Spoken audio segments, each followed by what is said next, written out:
జగిత్యాల జిల్లా కోడిమ్యాల మండలం కోనాపూరు గ్రామంలోని బీసీబీడీ కార్మిక మహిళలు తమకు కేటాయించిన ఇళ్ల స్థలాల విషయంలో న్యాయం చేయాలని ప్రభుత్వాన్ని కోరారు. మహిళల కథనం ప్రకారం గత ప్రభుత్వ హయాంలో సర్వేయర్ ఎంఆర్ఓ ఆధ్వర్యంలో బీసీబీడీ కార్మికుల కాలనీ పేరుతో 53 ఇళ్ల స్థలాలను కేటాయించి పత్రాలు అందజేశారు. అనివార్య కారణాలతో అప్పట్లో ఇల్లు నిర్మించలేకపోయామని, అనంతరం అధికారులు చూపిన హద్దుల ప్రకారం నిర్మాణానికి ఏర్పాట్లు చేసుకున్నామని తెలిపారు. అయితే కొందరు వ్యక్తులు హద్దులు తొలగించి నిర్మాణ సామాగ్రిని చెల్లాచెదురు చేశారని ఆరోపించారు. ఇటీవల ఇందిరమ్మ ఇల్లు మంజూరై నిర్మాణం ప్రారంభించగా స్థలంపై అభ్యంతరాలు ఉన్నాయని, గ్రామ సర్పంచ్ పనులు నిలిపివేయాలని సూచించారని వాపోయారు. 2016 నుంచి ఆర్డీఓ, కలెక్టర్ కార్యాలయాలతో పాటు పలువురు ఎమ్మెల్యేలను కలిసిన సమస్యకు పరిష్కారం లభించలేదని తెలిపారు. పేద బీడీ కార్మిక కుటుంబాలకు ప్రభుత్వం న్యాయం చేసి ఇళ్ల నిర్మాణానికి అవకాశం కల్పించాలని మహిళలు విజ్ఞప్తి చేశారు.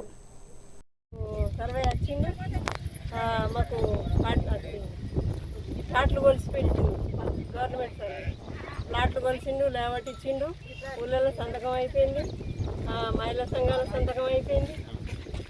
అయిపోయినాక సుతా మళ్ళీ పునాదులు వేసినాక కట్ అవుతుంది. అవి గుండ్రా వేసినాం, పునాదులు తగినాం, గుండ్రా వేసినాం, అయినా కానీ కనీళ్ళు కూలగొట్టిరు. కనీళ్ళు కూలగొట్టినా మళ్ళీ బంద్ చేసినాం, మళ్ళీ వచ్చిర్రు, మళ్ళీ కనీళ్ళు వాసుకున్నాం, మళ్ళీ కనీళ్ళు కూలగొట్టిరు. ఊళ్ళో పెద్ద మనుషులు, అప్పుడు పెద్ద మనుషులు ఎగబడ్డారు, ఊరంతా ఎగబడ్డారు. అప్పుడు ఊరంతా ఎగబడ్డారు, వేరే వాళ్ళని ఎగబెట్టించారు. అయినా మేము కాగితాలు తెచ్చుకున్నాం. మళ్ళీ గవర్నమెంట్ సర్వే మళ్ళీ వచ్చిండు, మళ్ళీ కొలిచిండు, మళ్ళీ కొలిచినా మళ్ళీ కనీళ్ళు కూడా విక్కుర్రు, ఎత్తుకపోయారు. కనీళ్ళు కూడా 900 కనీళ్ళు ఎత్తుకపోయారు. మాకు పట్ట పేపర్లు ఉన్నాయి, మాకు గవర్నమెంట్ తరఫునే ఉంటాయి, మాకు లేబర్స్ ఉన్నాయి. కొడిమేల మండలం, జగిత్యాల జిల్లా. మేము బీసీబీడీ కార్మికులము. అయితే 2016 నుండి తిరుగుతున్నాము. తిరగంగా ఆర్డీఓ ఆఫీస్కు, కలెక్టర్ ఆఫీస్కు, కరిమారు సుత పోయినాం, బండి సంజయ్ దగ్గరికి పోయినాం, మళ్ళీ ఎమ్మెల్యే దగ్గరికి బొడుగ శోభ మేడం దగ్గరికి పోయినాం, ఎమ్మెల్యే రవిశంకర్ సార్ దగ్గరికి పోయినాం.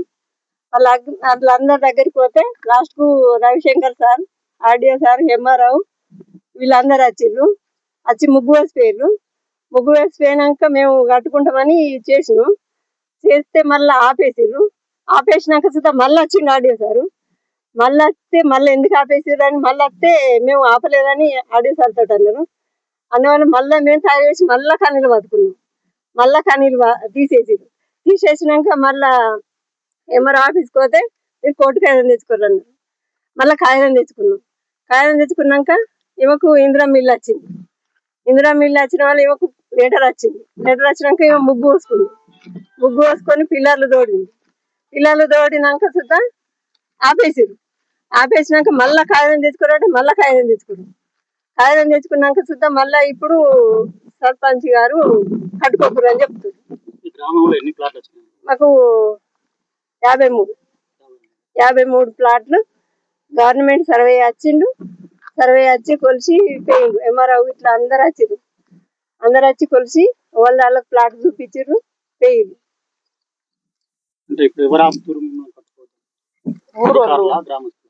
గ్రామస్తులే. సర్పంచ్, మెయిన్ సర్పంచ్ మాత్రం అదని అంటుండు. మాకు 4 చెప్తున్నారు. 4 పెద్ద మనుషులు వచ్చిర్రు నా దగ్గరికి. నాకు చెప్పారు నువ్వు ఆపేయి అని చెప్తుంది సర్పంచ్. కారణం ఏంటంటే మేము చెప్పాను. మరి ఎందుకు ఆపేస్తున్నారు మీరు చెప్తున్నారు అంటే, ఆ తెల్లవాళ్ళైనా కట్టద్దు అంటుంది. ఏంటి తెల్లవాళ్ళు చెప్పారు అంటే, ఆయన నేను చెప్పా అని అంటుంది సర్పంచ్. అధికారుల దగ్గరికి ఇంకెందుకు పోమంటారు? మేము ఎవరి దగ్గరికి పోము. మాకు అన్ని ఆధారాలు కట్టుకుంటాం. మేము తిరిగి అలిసిపోయాను. అసలు ఇప్పుడు ఎవరికి ఏమయ్యేది తెలుస్తలేదు ఇప్పటి రోజులను బట్టి ఈ టెన్షన్లతోటి. అందుకే మాకు తిరిగి బాగా కలిసి ఇప్పుడు 10 సంవత్సరాల నుంచి తిరుగుతున్నాం. 2 ఎమ్మెల్యేలు వేయినా కానీ ఇది ఇట్లనే ఉంది పోరాటం. ఇప్పుడు హైకోర్టు నుంచి ఎవరు వచ్చినా కేసు పెట్టమని అన్నారు. వినోద నా పేరు, కొడిమేల మండలం, జిల్లా జగిత్యాల. మేము తిరగబట్టి ఇప్పుడు 10 సంవత్సరాలు వచ్చింది. మేము కట్టుకుంటామని ముందుకు వచ్చినప్పుడు అలా అడ్డం తిరుగుతారు. ఇప్పుడు కూడా మాకు కోర్టు నుంచి ఆర్డర్ వచ్చింది. ఇప్పుడు కూడా కట్టుకుంటామంటే సర్పంచ్ వచ్చి మమ్మల్ని ఆపి చేసిండు. ఇప్పుడు మేము కట్టుకుంటామని సిద్ధంగా ఉన్నాం. ఇప్పుడు మేము వచ్చినా అడ్డు వచ్చినా మాకు మేము ఆగం ఇక ఇప్పటి నుంచి కట్టుకుంటాం. ఇక ఇన్ని రోజులు నీళ్ళ సౌలభ్యం లేదు, కట్టుకోలే. మాకు నీళ్ళ సౌలభ్యం చేయాలి, అన్ని కావాలని మేము ఇప్పుడు కొట్లాడుతున్నాం.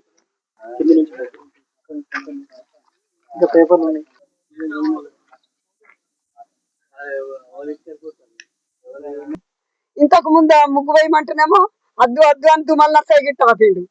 ఎమ్మెల్యే దగ్గరికి అయినా ఎమ్మెల్యే దగ్గరికి పోతే కూడా అక్కడ ఎందుకు ముగ్గు వేయనిస్తలేరంటే అది బీటికి కావాలన్నాడు.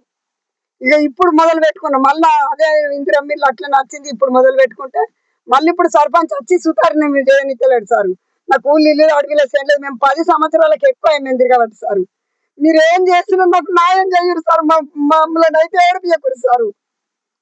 మీ దయచేసి చెప్తున్నా, నా ఇందిరమ్మిళ్ళు ముంచకుర్రి. ఇప్పుడు సర్పంచ్ వచ్చి ఆపిండు. నా 10 గంటల 20 బస్తాలు సిమెంట్ బస్తాలు ఖరాబ్ అయినాయి. ఇప్పటి వరకు బేస్మెంట్ కట్టిన 3 లక్షలు అప్పుడు కథమైనాయి.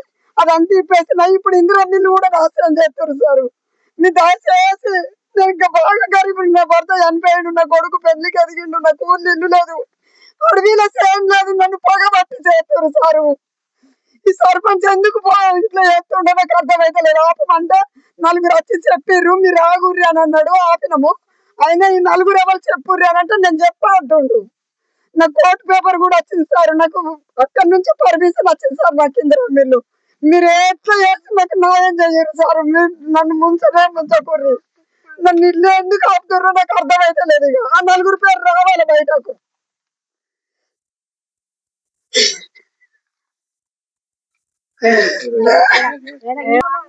2-3 లక్షలు ఎక్కడి నుంచి పెట్టుకుంటారు?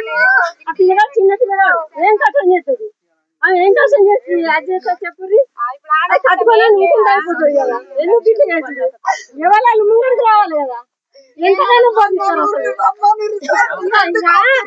తీస్తే అన్ని బయట అనలేకపోతున్నా.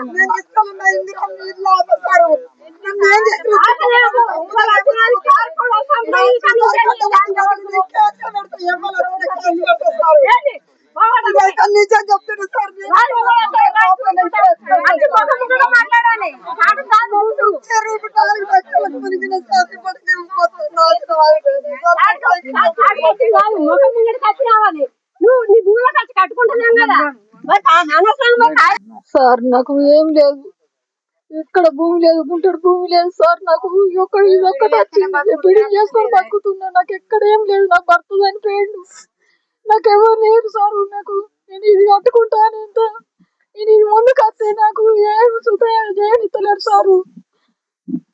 దయచేసి మీరు నాకు పర్మిషన్ ఇవ్వండి సార్, దయచేసి. ఊర్లే అధికారులు, ఈ యజమానులు, గవర్నమెంట్ ఆఫీసర్లకు మీకు జన్మ జన్మల రుణపడి ఉంటాం. మాకు ప్లీజ్ మాకు కట్టుకొని ఇది మాకు బాగా బాగా బాధ ఉన్నది. మేము తిరిగి అలసిపోయినాం. తిరిగే అంత ఓపిక లేదు. మాకు బాగా ఇబ్బంది అవుతుంది. మమ్మల్ని దయచేసి కట్టుకొని ఇది మమ్మల్ని ఇబ్బంది పెట్టకూడదు. మీకు ఎప్పటికీ మీకు రుణపడి ఉంటాం. మమ్మల్ని కట్టుకొని ఇస్తే ఎప్పటికైనా మీ పేరు రాజేసుకుంటే ఎవరికైనా, అది రాజకీయ నాయకులైనా ఎవరైనా కానీ మమ్మల్ని కట్టుకొని ఊళ్ళో పెద్ద మనుషులైనా కానీ మీకు దయచేసి చెప్తున్నాం, మమ్మల్ని ఇబ్బంది పెట్టకూడదు. కోపాచి మనం అనుకున్నాం కావచ్చు కానీ ఇప్పటికైనా ఇబ్బంది పెట్టకూడదు. మీకు అందరికీ ప్లీజ్ చెప్తున్నా.